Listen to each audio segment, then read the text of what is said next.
Lionel Messi embraces his moment. বিশ্বকাপ বাছাই পর্বের চিলি ও কলম্বিয়ার বিপক্ষে ডাবল হেডার ম্যাচের জন্য আর্জেন্টিনা জাতীয় দলের স্কোয়াড ঘোষণা করেছেন কোচ লিওনেল স্ক্যালোনি। তবে এবার ঘোষণা এসেছে ভিন্ন ধর্মী উপায়ে।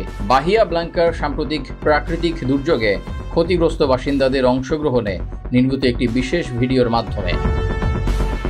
দলে প্রত্যাবর্তন ঘটেছে অধিনায়ক লিওনেল মেসির, যিনি ইনজুরির কারণে আগের স্কোয়াডে ছিলেন না। বর্তমানে ইন্টার মায়ামির হয়ে দুর্দান্ত ফর্মে থাকা এই তারকা খেলোয়াড়কে সম্পূর্ণ ফিট হিসেবে বিবেচনা করা হয়েছে।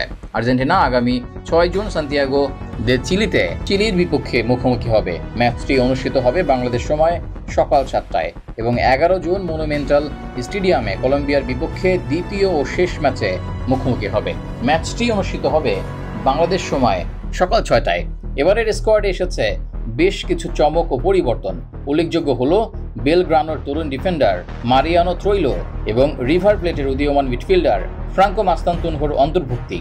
এই দুজনেই এখনও আন্তর্জাতিক ফুটবলে অভিষেক করেননি, তবে সাম্প্রতিক পারফরমেন্স তাদেরকে স্ক্যালোনির নজরে এনেছে। তাদের সঙ্গে আরও এক তরুণ কেভিন লোমোনাকো স্থানীয় লিগ থেকে সুযোগ পেয়েছেন।